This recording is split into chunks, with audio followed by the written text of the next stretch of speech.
Hey guys, what's up? It's the Merc here from Poolshed Games, and tonight is going to be another episode of what's inside the Commodore's Edition Rulebook.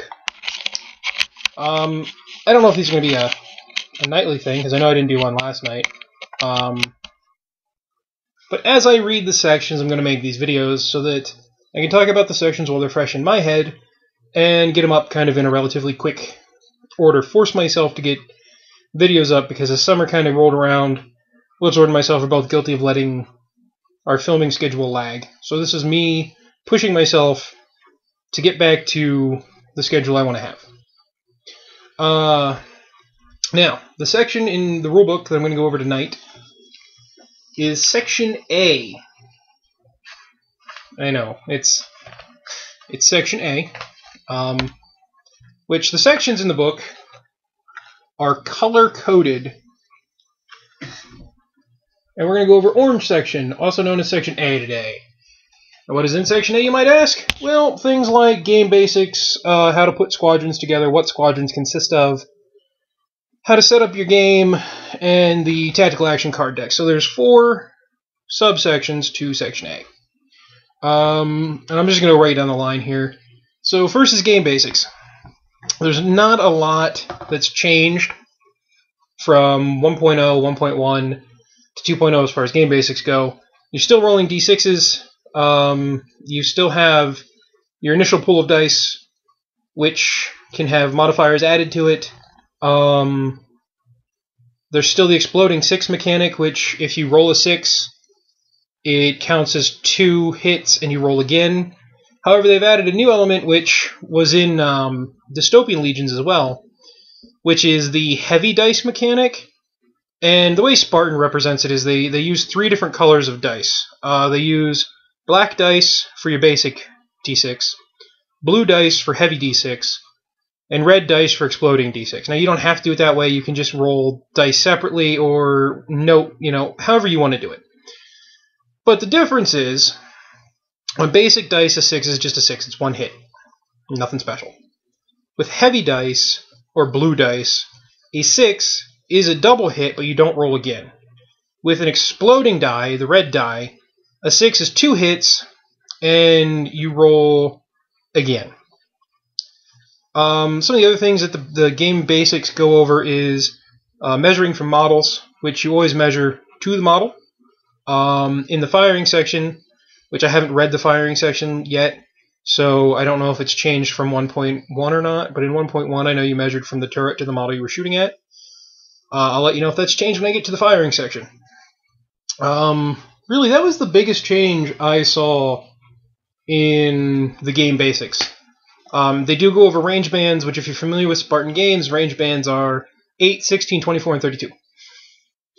0 to 8 is range band 1. 8.1 to 16 is range band 2.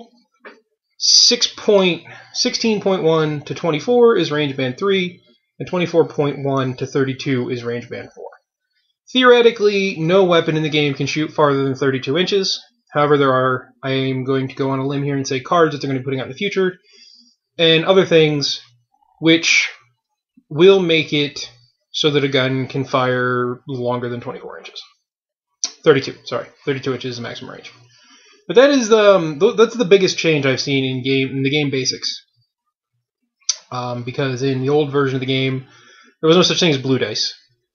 It was just every 6 was an exploding 6. Now I haven't, like I said, I haven't read the shooting section yet, so I don't know when blue dice, heavy dice are used instead of the exploding dice, but I'll let you know when I get to it. The next section was squadrons, which is really simple. I like the way they put it together.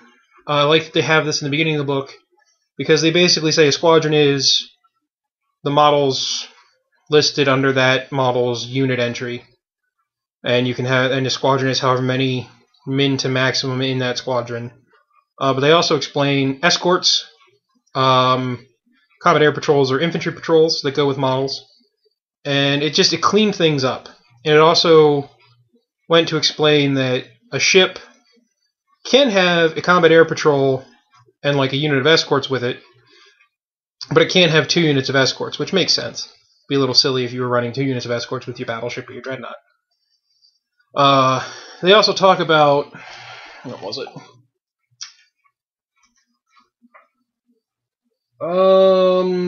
There's a special squadron they talk about, which is like mixed squadrons, which I know in...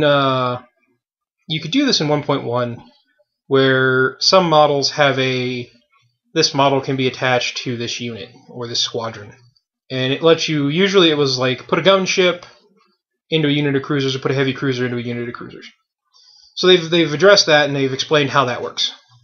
After that, and yes, I'm cheating, I didn't take notes, I'm just looking at the book and remembering the things that I thought were important to talk about. They also talk about squadron activation order, which is basically it's the same as it was in the old book. I didn't really see any huge differences there to me. Let me... Sorry. Trying to remember if there was any big changes in that section, which... yeah, it's this. It goes into how each of your models, you activate a model, your opponent activates, or a squadron. You activate a squadron, your opponent activates a squadron. You go back and forth until each side has activated all their squadrons. They talk about the fact that as the game progresses, one side will probably have more activations than the other side. And when that happens, and the side with less activations finishes, the guy who has more gets to move the rest of his stuff. Which means towards the late game, if you have more models, more units, it's advantageous. After that, we get into the place where they really, I think, made a lot of interesting changes to the game, which is they call it the call to battle. It's basically the pre-game, the setting up for your game. And depending on how into it you want to get, I could see this getting to be a little intricate, or you could just blow through it, because Spartan even says, hey, look, we understand people just want to play the game. If you don't want to deal with all this shenanigans, don't deal with all the shenanigans.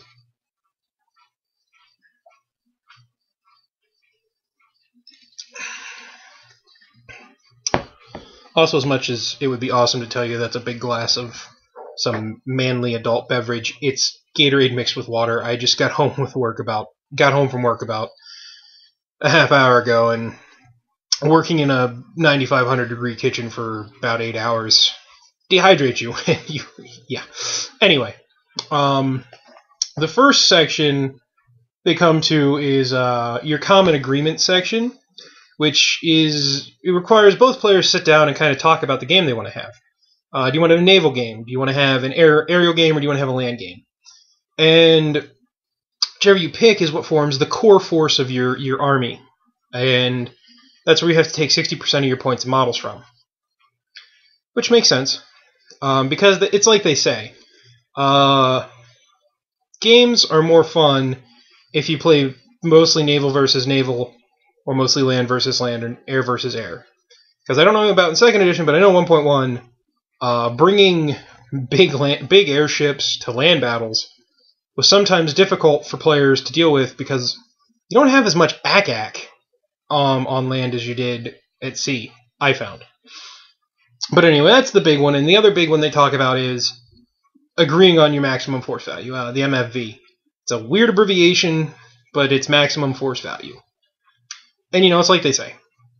You and your opponent agree upon whatever point limit you want to play. If you get to a point where you're both sitting there fiddling up with your armies, and you're both like, oh man, I really don't have enough points to fit another squadron in, and you don't want to, and not putting another model into a squadron or whatever, or not having a squadron, instead of putting you 5 points over, would put you 20 points under. It says, it's up to you and your opponent to decide, do you up the point limit by 5 points or not. It's just common, it's very much common courtesy stuff. Then they get into building your force, which I think they changed a lot. I know in 1.1, it was basically well, pick. Do you want to play a friendly game, a competitive game, a tournament game, or a scenario game? Friendly game was take whatever the hell you want. You and your buddies are playing a game, take whatever you want. There's no restrictions, whatever, yada yada. The tournament lists had certain restrictions, and scenarios were, of course, whatever the scenario called for. Now, you have to take certain things.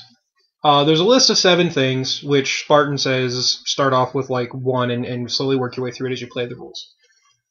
1 is your minimum force requirements, which minimum force requirements is each force, everybody's army has to have 1 large ship, or massive, 1 medium-sized ship, or squadron of ships, and 1 squadron of small ships. So minimum force requirements, and they have to come from your core. So if you take a naval force, those 3 minimum requirements have to come from your core fleet. Aside from that, there's no requirements if you're not using 2, 3, 4, 5, 6, and 7. Now, if you throw the number 2 in, all forces must include a Commodore, which you want a Commodore. They let you do cool things, so it makes sense to have them. 3 is your core force percentage and non-core force percentages, which means in a game, at least 60% of your points have to come from your core force. Sorry. And 40% can come from the other, like naval, land, or air. So say you're playing a naval game, 60% of your points have to be naval models, 40% can be land if there's land on the table, or aerial if there's, if you want to bring flyers. After that is the maximum percentages for size within the force, which I think these are an interesting way that they break down. You can't spend more than 60% of your maximum points on large and massive models. You can spend no more than 60% of your maximum points on medium models. And the one that I think is really interesting is you're limited to only spending up to 40% of your point value on small models. And I think that's interesting because I would think it would be the other way. That they would limit they would make it more limited for the number of large or massive models. But a couple of reasons I could think that they would do it differently. They want to showcase the big models. Or maybe in playtesting they found that a swarm of little ship squadrons can really just on-balance the game to some great extent.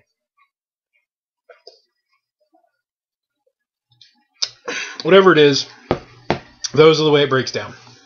And I know that wasn't in the old rules. Another cool thing I think they added was your main forces and strategic forces. Which your main force is your main force. You have to spend up to 60% of your maximum force value on your core force, which they're the force that just deploys on the board in your standard deployment zone and doesn't do anything, it deploys there.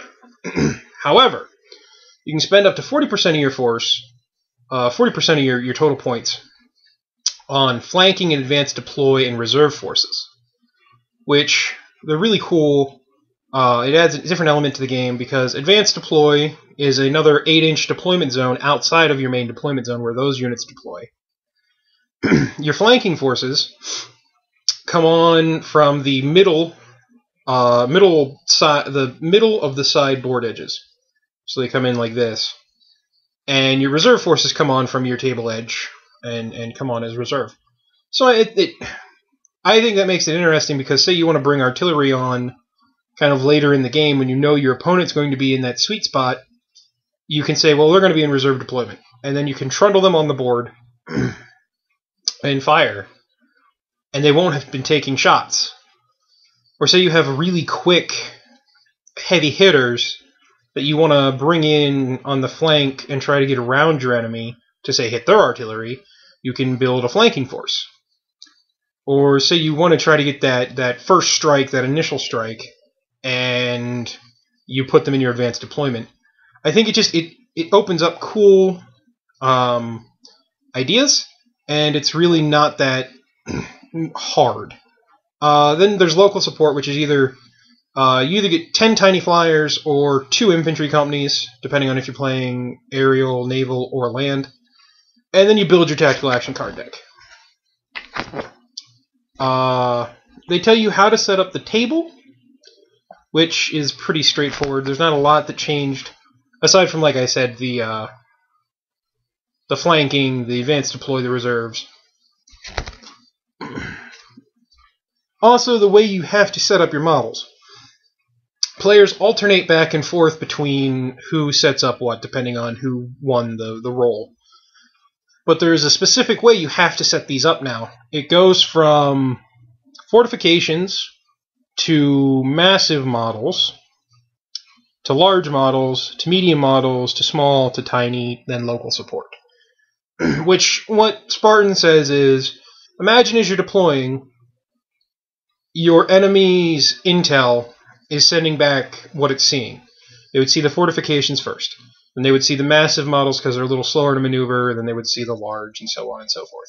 Which, I think it's an interesting way to do it. And it keeps players from sitting there going, I'm not putting my dreadnought down yet. I'm not putting my dreadnought down yet. I'm going to wait. I'm going to wait until you're out of units to put down, and then I'm going to plunk down my dreadnought. It means if both players bring a dreadnought, they're getting plopped down basically first. I think that's kind of an interesting decision on Spartan's part. So far, everything I've read has been really interesting. Field orders, they come in the tactical action card decks now.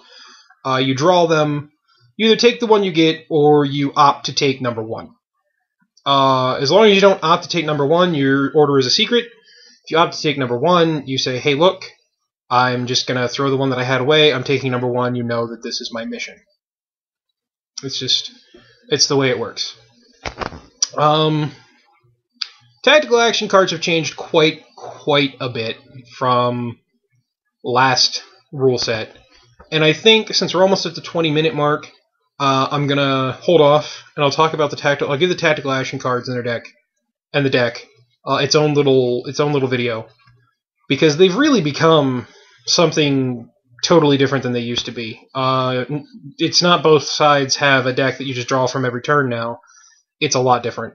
And it will take at least 8 to 10 minutes to explain it in a good, detailed manner, and I don't want to rush that.